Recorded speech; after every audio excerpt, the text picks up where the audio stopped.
So a few weeks ago, Hoovie and I are sitting in the car going somewhere doing something, and he, out of the blue, asked if I want a free car. And I go, yeah, I guess. And he goes, it's from an adult film entertainer. They offered it to me, and not my thing at the moment, so I'm going to pass it on to you. And it gets here in about 10 minutes, and I'm still not sure if Tyler passing the car onto me was a gift or curse.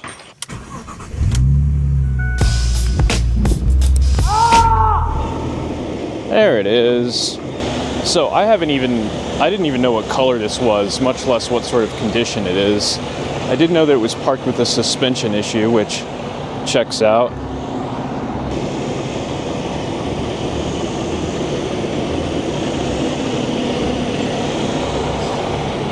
Looks like it needs kind of every single trim piece. Like, the side moldings are falling off, front bumper's smashed, rear bumper's smashed. The suspension issue checks out, rear suspension is collapsed, but doesn't look horrifically rusty, at least.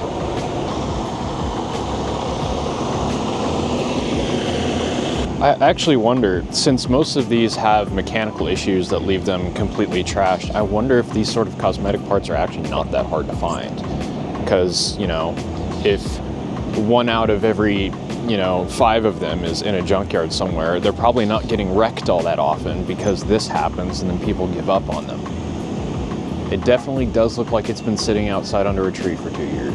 I wonder if the suspension will come back up or if it just goes down when it's sitting.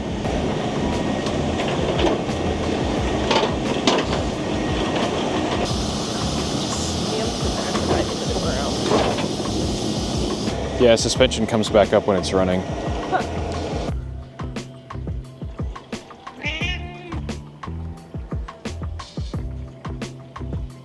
Well, we've done it now, haven't we? One of the best and most reliable luxury cars ever made, known for its ease of repair and problem-free maintenance. No, wait, it's the opposite of that. And thank you to Supreme Auto Imports for getting this thing here for a really, really reasonable price. What have you brought me? So in the US, the Phaeton only came in W8 or W12 form. We didn't get the V10 TDI like Hoovie has in his Touareg. This, of course, is the W12 version. As you can see, I had the hood open because I had the battery charger hooked up there to the jump point, just giving the battery a little bit of a charge. It wasn't too low. But these do have 2 batteries, as we'll see later. Engine itself, honestly, I mean, there's just a little bit of weeping around the valve cover gaskets. No check engine light, but given the battery situation, I'm guessing that's just because it hasn't run for long enough to trigger one. Yep, that checks out. Everything else under here, I mean, it looks like there's some intake piping missing, maybe on both sides. I don't know much about these to really know what I'm looking at, but the heck?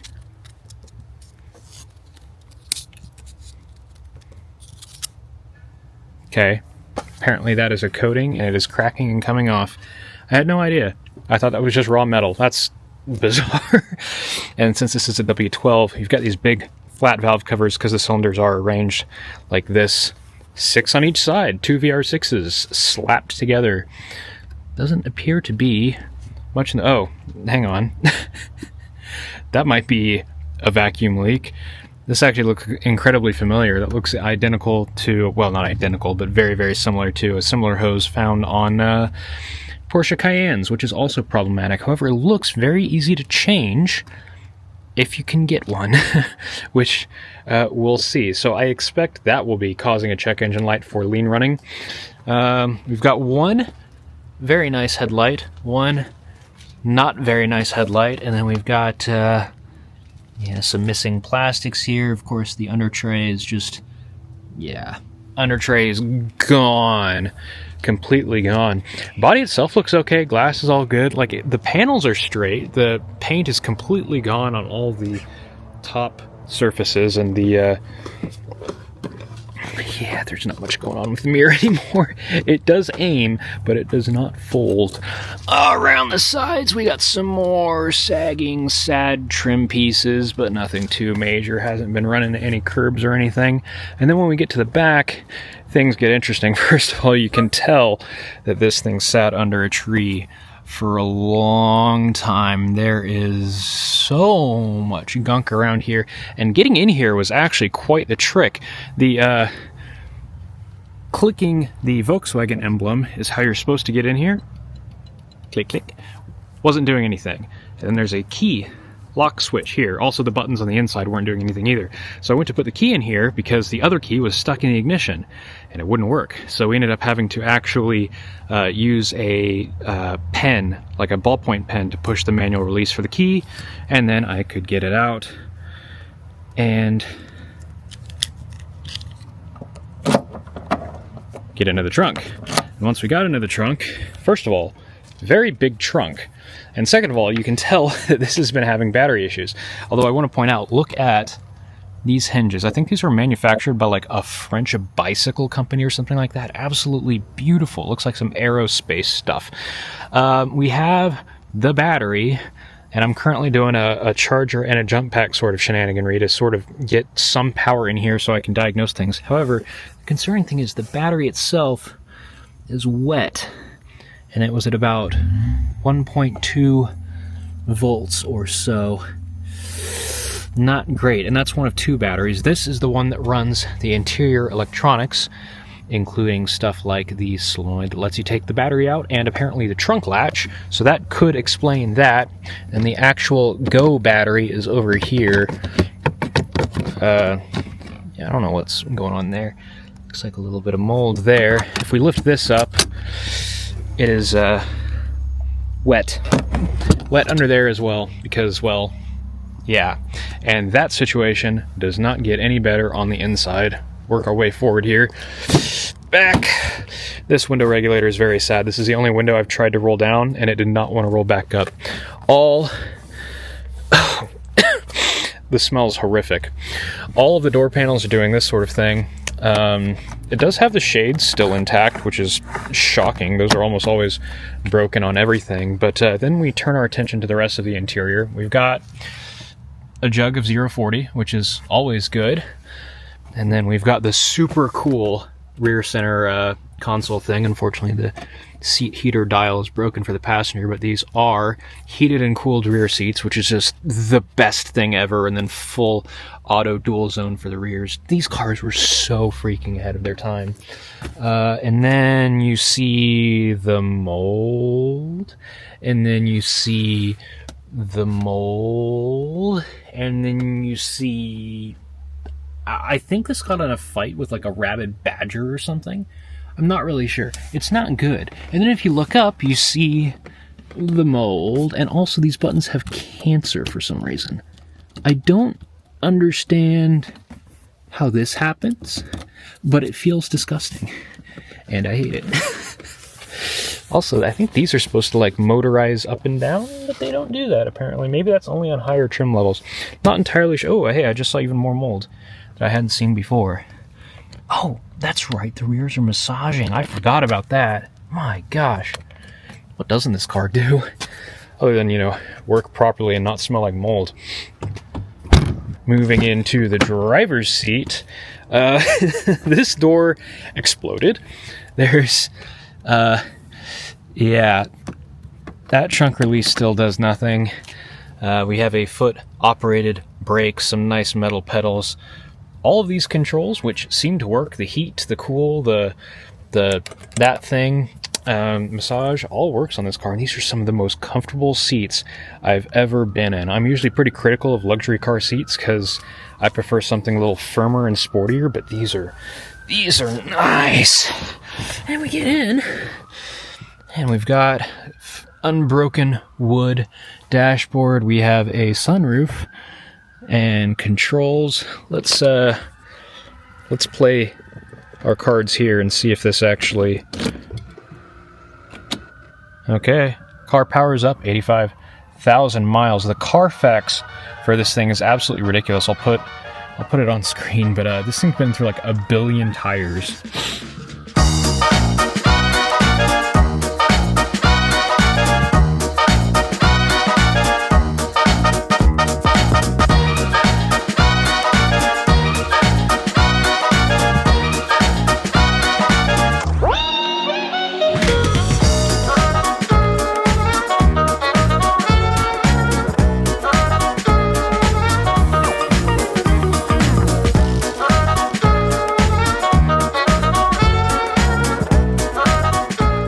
Start.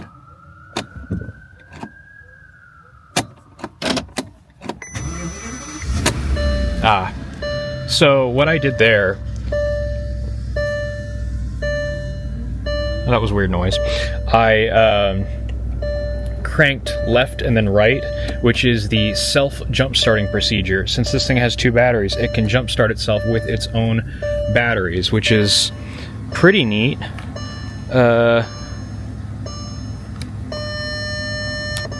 I have no idea which... The LCD in the middle is sadly delaminating. Other than that, we have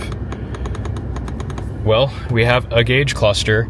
That's probably traction control. And then we have key error, we have TPMS error, and a suspension error. Shocker. The rear suspension was collapsed when this got here, but after starting the car, the suspension came up. Let's see here. Yep, front and rear are open, and that's all it will show me, apparently. Alright, it's just stuck on that. Also, it's stuck in Celsius for some reason. Rear window shade doesn't exist. The real fun thing... What is it?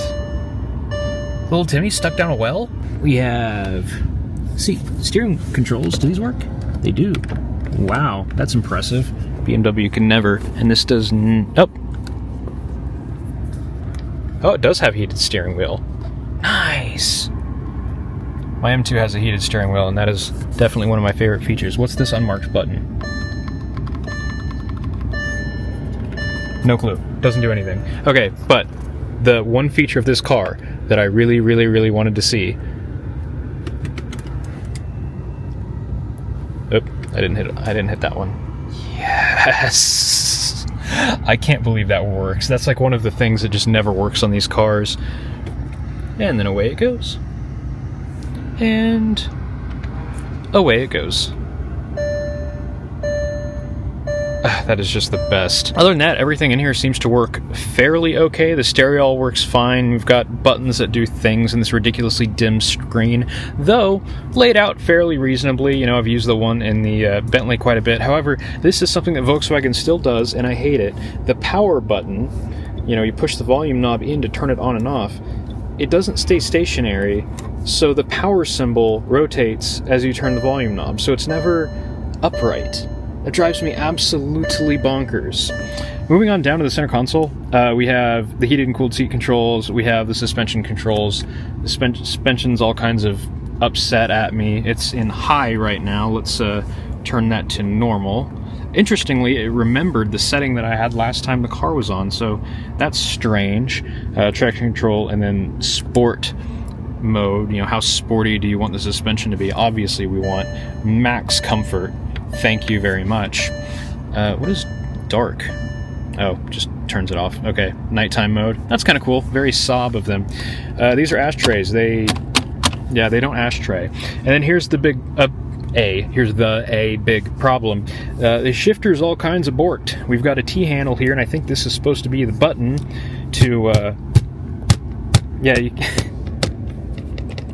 yes, delightful. This is supposed to be the button to unlock it and actually shift into gears, but the button doesn't move, and nothing clicks when I push down on the brake. So, yeah.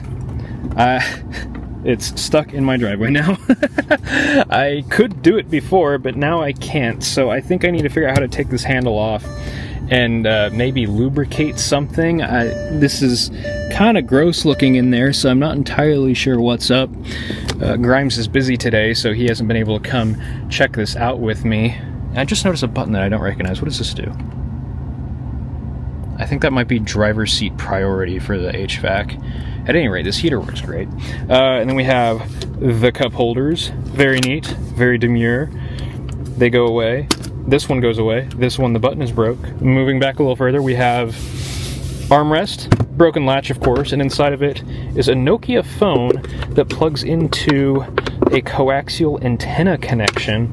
I don't know if this is a Bentley factory thing or dealer option. It's a Nokia 6310i. Yeah. I mean, it doesn't have any sort of Volkswagen branding on it. I don't know if they're just not bougie enough for that. It doesn't seem like it has any way to get audio into the car, because it has a phone button here, but it just says telephone not available. So I really don't know how all of this works. And yeah, that's kind of about it up front here. So we've got a car that I can't really get into gear at the moment, but it runs very smoothly. Yeah! That's not too bad. Sound system sounds great, and the suspension works eventually, so if I could get this thing to go into gear, and if I could get the tires aired up, we'd be able to drive this thing. Unfortunately, we are rapidly losing light, and let's see if I can get the key to come back out. I feel like probably the answer is no. Yeah, it just says move selector lever to position P, and it will not give me the key back. Even if I turn it on and mess with it so that it's lit up. See, it's in P. Alright, if I push down on this, it lights up that it's in park, and then I take... Yeah, it still won't release the key. It still says to move it to position park. So that's a problem. I forgot to mention, over here we have... Oh, it is mad at me. The owner's manual. All of it. There is a lot of owner's manual, and it comes in this nice folio that also somehow smells like mold. And then there is the CD changer, not in the trunk. I never understood CD changers in the trunk. What if I want more than 6 CDs? I want to change some out. And over here is the nav unit, and you got to slam that to shut it, and it's just intermittently beeping at me. Let's go see what the charger says back here. Battery failure. Okay, turned out my jump pack had issues, so I gave it the old I'm not messing around anymore and brought out the Schumacher big boy. So I'm just gonna let that marinate a bit. All the lights back here came on when I did that, though. Let's go see if the car behaves any different. Does the trunk actuator do anything? No, still nothing. And I closed that, so now I'm kind of screwed myself because now I can't close this. Now I'll have to try and get my key back out. Okay, what do we have here? Oh, now it knows the door is open. It didn't know that before. Key turns. Oh, we get a weird. We have weird waviness in that screen. Yeah, see, it knows it's in park. It says it's in P, but then if I turn the key off, it says move selector lever to position P. And I still can't take the key out. So what if I start it? I didn't have to do the weird jump start thing this time. Okay. Oh, now I have no indicator here. Yeah, it has no idea what gear it's in. Interesting. Interesting. Please apply brake. Okay. If I do that, get the light to turn on, apply brake, that comes off. I still can't get it to do anything. I think this whole shift mechanism is just kind of, I don't know. I could disable all the take it out and disable all the safeties to make the car work again. Just remove all the interlocks so that, because it can tell. You can tell by the lights. It knows when I'm pushing the brake, and there should be a click of a solenoid releasing, and that solenoid is not releasing. So if I just get rid of that solenoid or zip tie it out of the way, then you can shift no matter what, which is kind of dangerous. But so if you pull a bit, things just kind of come apart. Got this off, got this unhooked. Yeah, this is the position sensor. It's actually part of the slide thing at the top. So That's to be expected that was an issue. When I was pushing down, I was getting there to be just enough contact between these connections that it kind of knew that it was in park. But yeah, that is pretty far gone.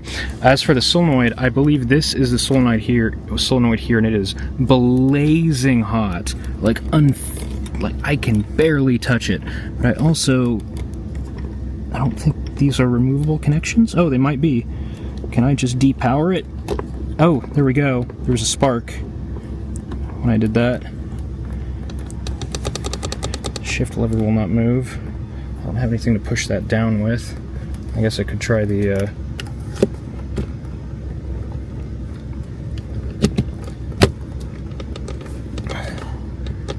yeah, still nothing.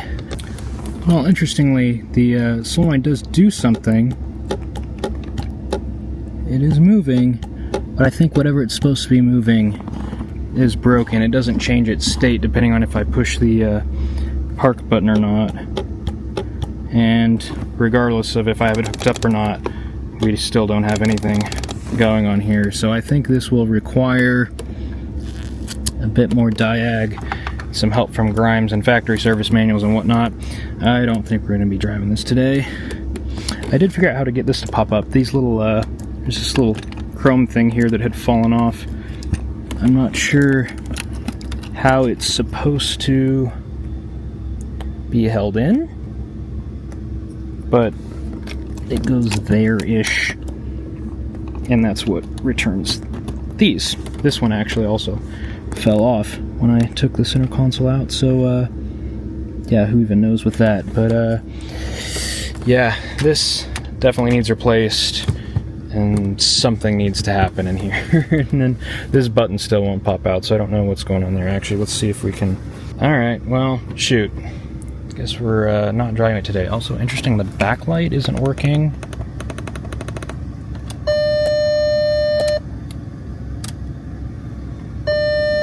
Huh, the headlights are on no matter what, but only when I do that do we actually get instrument cluster backlighting.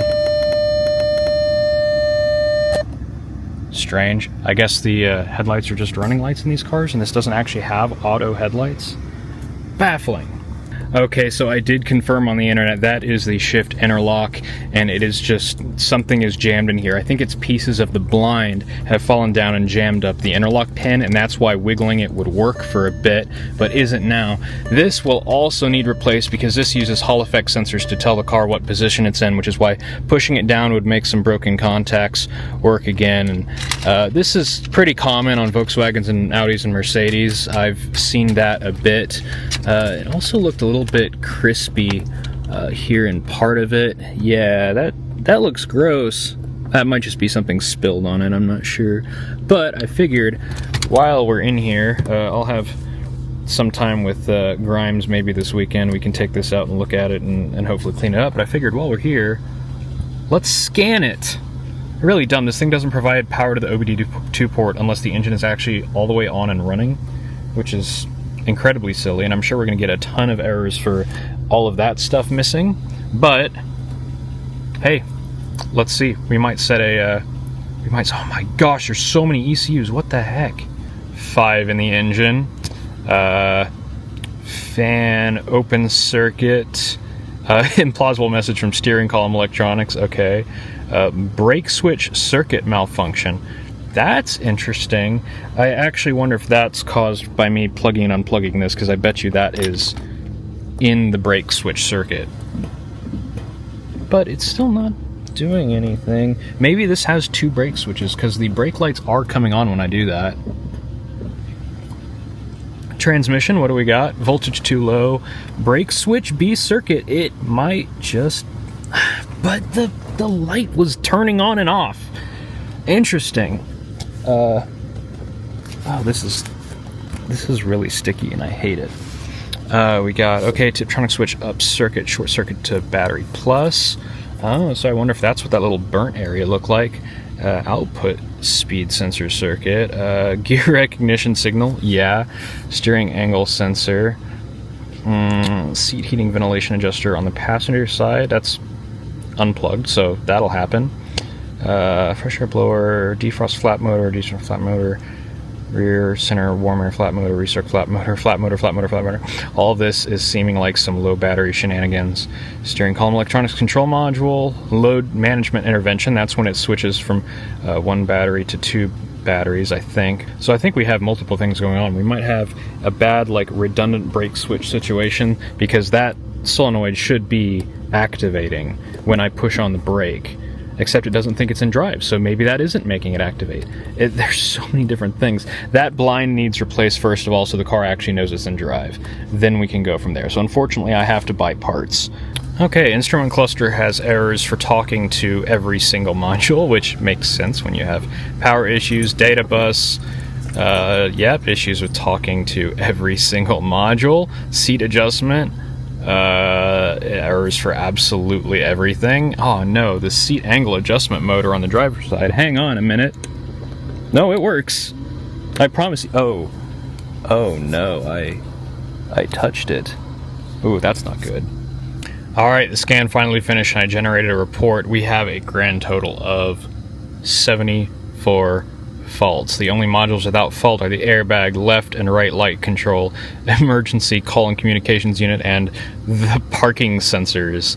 So, honestly, the engine's fine. Or at least it thinks it's fine. Then we have a whole bunch of, we've got some stuff with the shifter, and then we just have a whole bunch of low voltage stuff. So I'm gonna email myself this just to see, what it was like before, and now we'll just go ahead and clear all these and see where we're at. One other thing that Grimes gave me the idea to do is I'm gonna go in and see if this thing, what it's commanding as far as the shifter is concerned, if it's telling the shifter to unlock. It is fully nighttime now, by the way. Okay, so I think I'm getting somewhere. That plate with the magnets on it interacts with this circuit board under here, the Hall effect sensors. You can see them under that conformal coating. And when I put that on there, we got these lights back. And as you can see, we have selector position, park, Tiptronic position, unknown, transgear 1M, brake light switch null, shift lever lock solenoid active. Then if I push on the brake, that goes away, and then we get brakes PN inactive, but I still cannot move the lever at all. So, and the solenoid doesn't move. It still doesn't know what position it's in, though. I don't get what's up with that. So I'm not sure if I actually need to replace this or not. I think this top plate is literally just LEDs. I think everything is actually that Hall effect slider there. So that's what I need to figure out, and then I have no idea what's going on here. Okay, so it's the next day. I'm back in here. I've tried a few things with the shifter, but also I've got the previous owner in a Zoom call to ask some questions, because I went into this knowing absolutely nothing about this car. Not even what color it is, not a single picture. It was just Tyler like, hey, you want me to send you this? And then here we are. It was just complete mystery when it got here, but apparently this car actually has a decent amount of history. I was not aware he had just not told you anything. Yeah, well, honestly, that makes for a better video, because then I get to react in real time to absolutely everything. I looked up the Carfax, which is phenomenal, by the way. This Carfax this thing's gone through like 12 sets of tires and 80,000 miles, and had the dealership said that they did something or looked at the shifter or something. So has this been an issue? It's been an issue since before the plastic crumbled. So this plastic being stuck in there is brand new. That is something that I hadn't encountered before. But I did take it to the dealership, and they were like, yeah, there's nothing wrong with it. And then the plastic actually broke later on its own, because it's, 20 years old now? Yeah. 2004. Oh, so the car was built in 2003, so it's 21 years old. Oh, gosh. The car history. Because when I was younger, my dad had a Passat from this era. It was a station wagon TDI, because he wanted something with good fuel economy, and it had to fit two mountain bikes in the back. And we took that thing everywhere. Yeah. So, I have a bit of nostalgia for this era of Volkswagen. There's only, I think, 2,300 Phaetons in the U.S., and that spec Phaeton, yeah, there's 28. Huh. I think it is just a mechanic. It's always just been a mechanical linkage thing. So, So you've never had issues with the key not coming out either? That happens when the car's power is low or something else. There is a little button next to the key that you can push. Yeah. You kind of need to like get in there with a like driver, but you can disconnect the key that way. Yep, that's what I've been doing. I guess it has been like 4 or 5 years now. But Yeah. one of the things that I had done was replace both batteries, but Did this sit under a tree for the last 4 years? yeah. Yeah. Not okay. 4 years. I daily drove it from 2019 until 2022. 3 years of enjoyment out of Phaeton, I'd consider you lucky. Yeah. And like the reality is that the whole plan was, so I bought the car myself about a year after my dad died because I was gonna be trying to take over his business and kind of keep that going, which didn't end up happening for a variety of reasons. And my mom's cancer got a lot worse. So I was having to deal with all that. And so I was like, I'm going to have a ton of time on my hands, but I'm also not going to be able to like have a job that's a normal job because I have to like go take my mom to appointments 3 times a week or 4 times a week or 5 times a week. So as a result of that, like, job wasn't going to be practical anymore. I was going to be kind of living off of, living with my mom, and kind of sharing income that way. And like we were financially good and I had the inheritance I got from my dad. So I was like, I'll buy this as like a project to be my winter daily. Cause my other car, my first car was a 300ZX from 1987. Then I bought, in 2017, I bought a 2000 XKR. So at the time I bought it, the Phaeton was actually the newest car I had ever bought, I think, or the second newest. This is like 3 of the least reliable cars I can imagine in a row. Genuinely. A 300ZX and There is XKR. a person who has gotten famous on YouTube for describing themselves as an automotive masochist. Yeah. And keep in mind, I've only had like one car and dailied in. Oh my gosh. So what replaced this? Where do you go from here? I actually, because what ended up happening is like, since my mom's got cancer, it kept getting worse. When the suspension went in that car, I sold my mom's car because she couldn't drive anymore.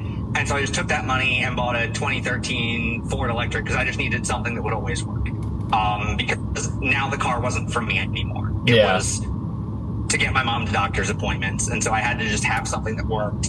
And then I bought a Nissan Aria, and I like it a lot. It does what I need it to do, and I am not going to have the space in the U.S. for a fun car. But since I'm probably going to be moving my like primary residence to Costa Rica and then maybe Aruba in a few years after that, I will probably have a lot of free time and time to get into some other stupid car. So odds are the buying a stupid car thing will happen again. I'll just have to see what's available wherever I wind up. So this sat for 3 years? About 1.5 years, 2 years, I think.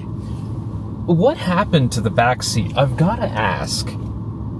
That I have no idea, but now I can get, like, now we've cycled back into me actually getting to the story of the car. Yeah. So, Volkswagen produced basically none of those for the U.S. market because no one wanted them. And that was one of the Premier Edition cars, which is why it has, like, the funny, like, ski thing in the rear seat and a couple of other random bells and whistles that nobody actually cares about. But because it was the Premier Edition of the car, instead of it being, like, the $128,000, Volkswagen originally wanted $140-something thousand in 2004, which means that, in today's money, that's basically a $300,000 Volkswagen.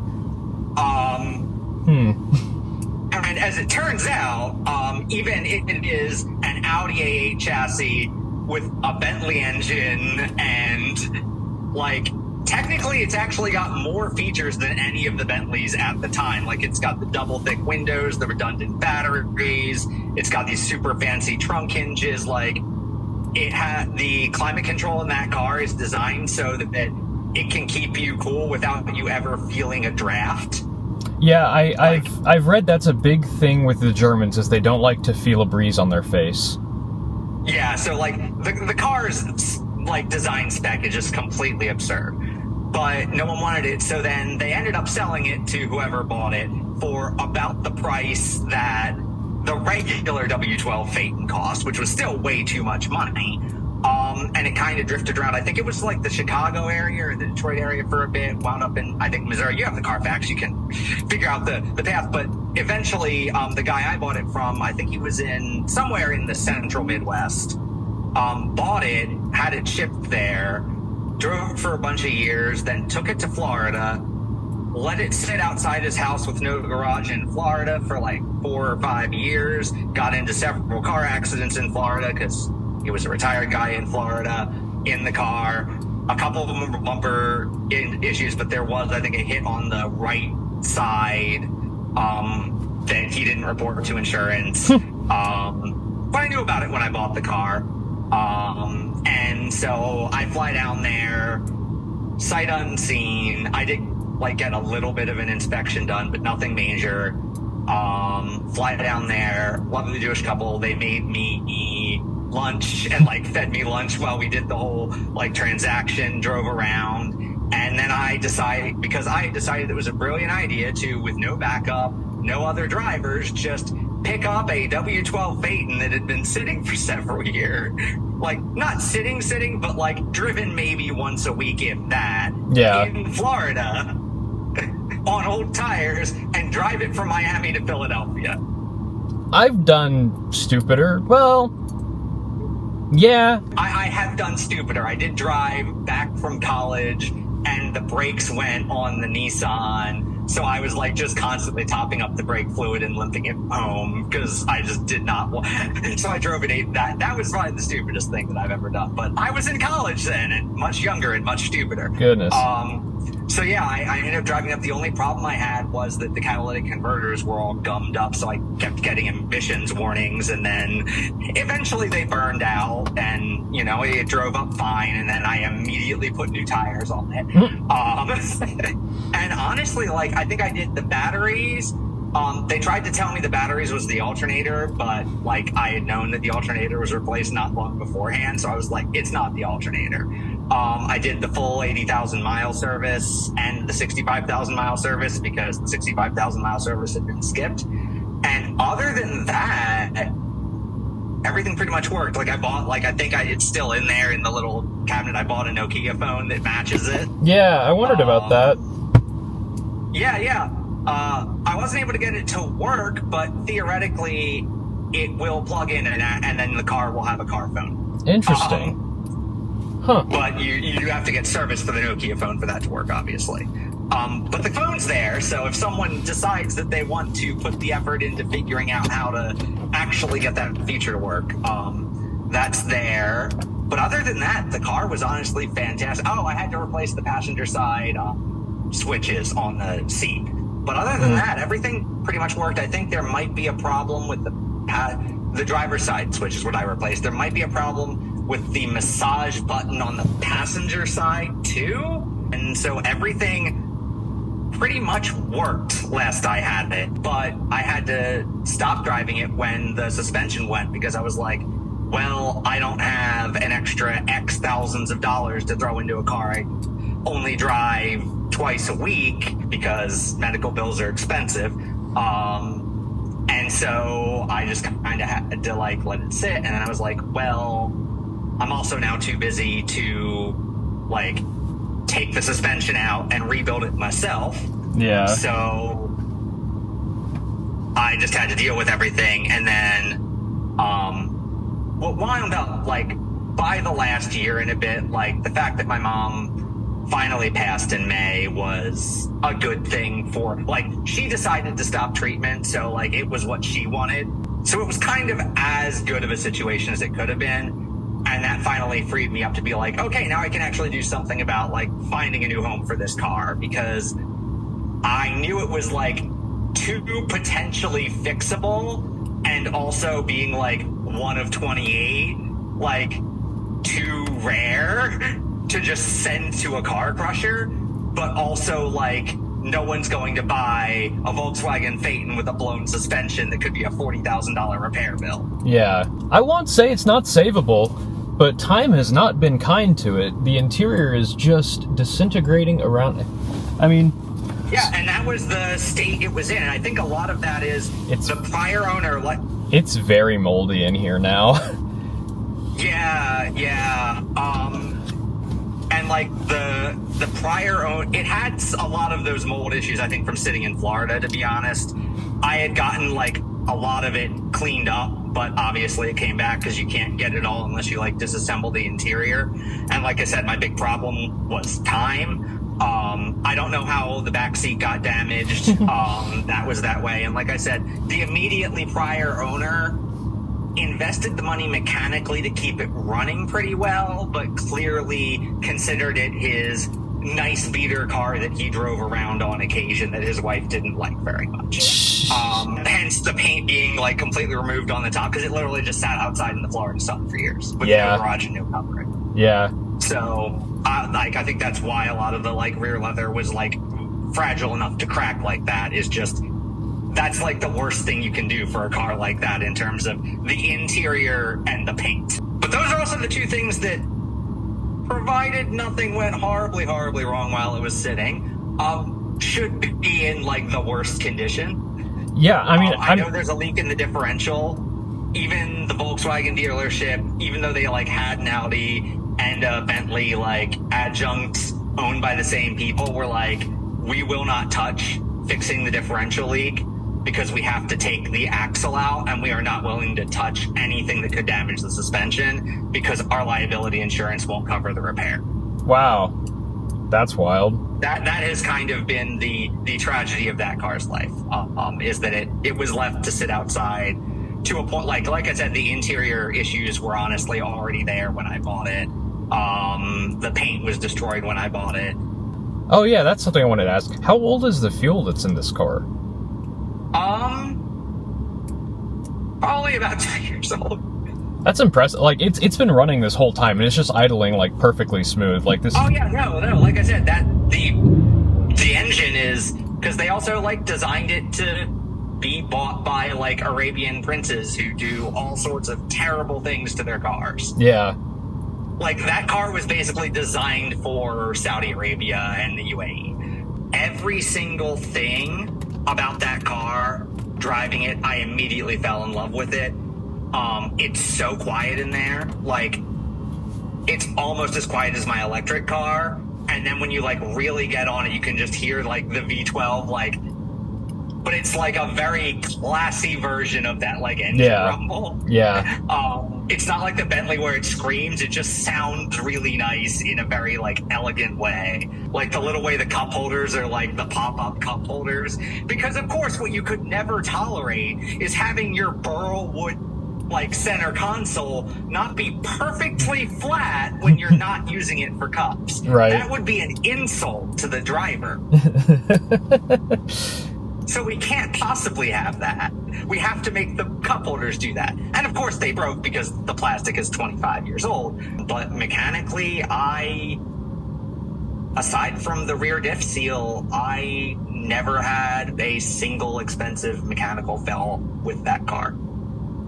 The most I think I spent in any repair was like $5,000, and then I paid like $11,000 for the 2 engine services that I did together. Yeah. Which is because of the fact that they were an engine out service.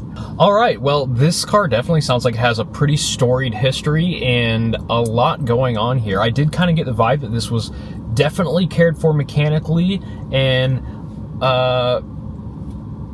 cosmetically challenged, we'll say. But hopefully Grimes and I can go to town on this thing and give it a second chance at life here. So yeah, like aside from like the fact that when it sat, obviously, and I wasn't like actively like cleaning it and trying to get the mold out every time it showed up, like some more spots of mold showed up, but I think cosmetically that is the only thing that has gotten worse with that car since I bought it. Yeah. That is just the state the interior has been in the entire time. Yeah. I have known the car. Thanks for all the insight. I love being exposed to new things, and these kind of itch a specific part of my brain for just wild engineering practices. I have a few cars that are like that. Yeah. All right, well, thanks for filling me in. I guess I'm going to go edit this video now, so hopefully we can get it out in a reasonable amount of time. And thanks to all of you guys for watching. Next time, hopefully, the car will move. Now, that'd be neat. Yeah.